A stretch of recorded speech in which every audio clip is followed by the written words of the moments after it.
1월 22일 금요일 매일 성경입니다. 매일 성경 본문은 누가복음 8장 1절부터 15절입니다. 하나님 말씀을 읽겠습니다. 그 후에 예수께서 각 성과 마을에 두루 다니시며 하나님의 나라를 선포하시며 그 복음을 전하실세 12 제자가 함께하였고 또한 악귀를 쫓아내심과 병고침을 받은 어떤 여자들 곧 7 귀신이 나간 자 막달라인이라 하는 마리아와 헤롯의 청지기 구사의 아나 요한나와 수산나와 다른 여러 여자가 함께하여 자기들의 소유로 그들을 섬기더라. 각 동네 사람들이 예수께로 나와 큰 무리를 이루니 예수께서 비유로 말씀하시되 씨를 뿌리는 자가 그 씨를 뿌리러 나가서 뿌릴새 들어는 길가에 떨어짐에 밟힘에 공중의 새들이 먹어버렸고 들어는 바위 위에 떨어짐에 싹이 났다가 습기가 없으므로 말랐고 들어는 가시떨기 속에 떨어짐에 가시가 함께 자라서 기운을 막았고 들어는 좋은 땅에 떨어짐에 나서 100배의 결실을 하였느니라. 이 말씀을 하시고 외치시되 들을 귀 있는 자는 들을지어다. 제자들이 이 비유의 뜻을 물으니 이르시되 하나님 나라의 비밀을 아는 것이 너희에게는 허락되었으나 다른 사람에게는 비유로 하나니 이는 그들로 보아도 보지 못하고 들어도 깨달지 못하게 하려 함이라. 이 비유는 이러하니라.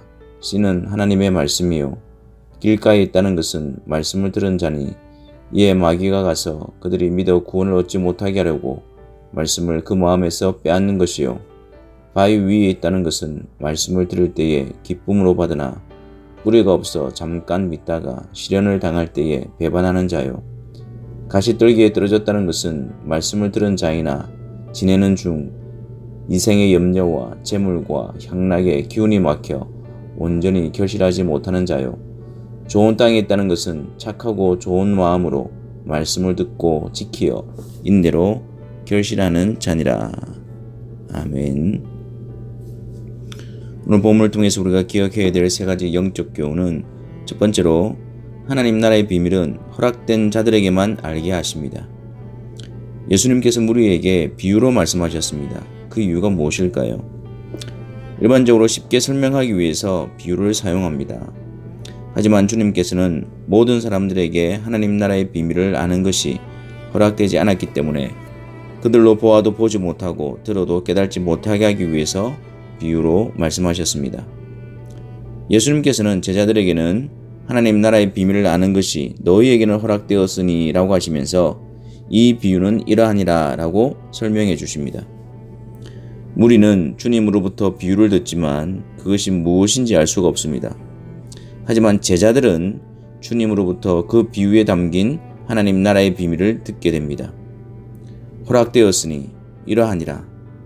하나님 나라의 비밀을 말씀을 통해 아는 것이 특별한 은혜입니다. 말씀을 통해서 보아도 보지 못하고 들어도 깨달지 못하는 것을 당연히 여기지 말아야 합니다.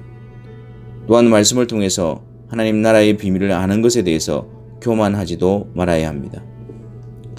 두 번째로 하나님 나라의 비밀은 말씀을 통해 결실에 이르는 자들이 하나님 나라에 속한 자들임을 알게 해줍니다. 예수님께서 비유를 설명하시는데 씨가 4가지 땅에 떨어져 나타나는 현상을 통해서 하나님 나라에 대해서 설명하십니다. 이 씨는 하나님의 말씀입니다. 이 말씀이 떨어지면 나타나는 반응들이 제각기입니다. 동일한 말씀의 씨가 떨어지지만 그 사람의 상태에 따라서 다른 결과가 나타나게 됩니다. 그 상태는 정도의 차이가 있지만 하나님 나라에 속한 자와 그렇지 않은 자 단 2 부류를 설명하는 것입니다. 먼저 길가에 있다는 것은 말씀을 들은 자나 이에 마귀가 가서 그들이 믿어 구원을 얻지 못하게 하려고 말씀을 그 마음에서 빼앗는 것이라고 합니다. 말씀을 듣는 자이지만 마귀가 가서 그 말씀을 그 마음에서 빼앗아가 버립니다. 말씀을 듣지만 마음에 말씀으로 인한 역사가 없습니다. 그들이 믿어 구원을 얻지 못하게 하려고 유기된 자에게는 말씀이 구원의 방편이 되지 못합니다. 말씀으로 인한 믿음의 역사도 없습니다. 말씀을 듣고 있지만 거듭남의 역사가 일어나지 않습니다. 바위 위에 있다는 것은 말씀을 들을 때에 기쁨으로 받으나 뿌리가 없어 잠깐 믿다가 시련을 당할 때 배반하는 자라고 하십니다.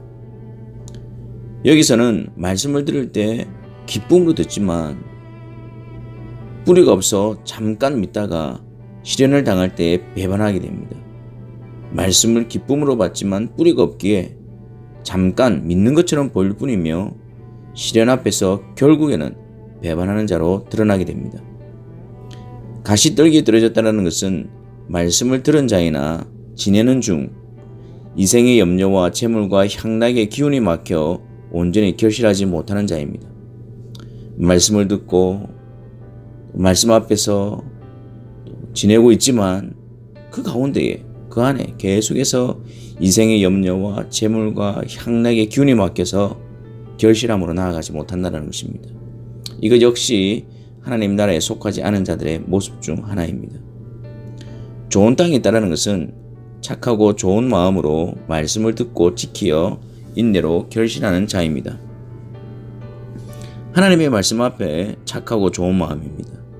착하고 좋은 마음을 통해서 말씀을 통해 하나님을 배우며 하나님을 섬기며 의지하며 순종하는 일로 나아가게 됩니다. 좋은 땅, 이것만이 하나님 나라에 속한 자들의 모습입니다. 세 번째로 우리는 좋은 땅의 역사를 사모해야 합니다. 하나님 나라에 속한 자들은 좋은 땅입니다. 좋은 땅으로서의 특징과 땅의 성질을 배우고 그것을 위해서 노력하셔야 합니다. 길가, 바위 위, 가시떨기, 좋은 땅, 이 네 가지의 공통점은 전부 말씀과 관련이 되어 있습니다. 차이점은 말씀 앞에서의 자세와 태도입니다. 말씀에 대한 자세와 태도가 그 결과를 가져오기 때문입니다. 단지 말씀을 듣는 것이 중요한 것이 아니라 어떤 마음과 태도로 말씀을 듣느냐가 중요합니다. 말씀을 듣고 있지만 마귀가 빼앗아가 버리고 말씀을 기쁨으로 받지만 시련으로 인해서 배반하고 말씀을 듣고 지내는 중에 있지만 그 가운데서도 계속 이 세상의 염려와 재물과 향락에 사로잡혀 그 기운이 막혀서 말씀 앞에 결단하지 못하고 말씀에 온전히 순종하지 못하고 말씀으로 인해서 결실이 일어나지 않는 것은 결국은 결실하지 못하는 땅이요 버림받은 땅의 모습일 뿐입니다. 좋은 땅으로서 좋은 땅이 되기 위해 수고와 열심을 아끼지 말아야 합니다.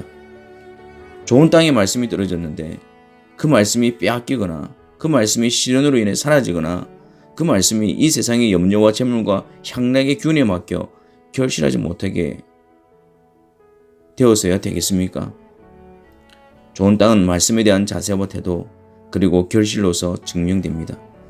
말씀 앞에서 나는 어떤 자세와 태도를 가지고 있습니까? 들은 말씀을 어떻게 감당하고 있습니까? 말씀이 결실할 때까지 우리는 인내로서 계속 말씀을 붙들고 있습니까? 우리 안에 복음이 떨어져 결실하는 자들입니까? 우리 안에 하나님의 말씀이 떨어져 계속 결실하는 자들입니까? 복음 앞에서 말씀 앞에서 우리의 마음과 태도를 바르게 하여 착하고 좋은 마음으로 말씀을 듣고 지키어 복음과 주의 말씀이 우리 안에 뿌리 내리고 인내로 결실하는 시련 때에도 인내하며 주의 복음을 간직하고 주의 말씀에 순종하는 하나님 나라의 백성들이 되기를 바랍니다. 기도하겠습니다. 하나님, 우리에게 좋은 땅을 주셔서 또 하나님 나라의 백성으로 삼아주신 것을 감사합니다.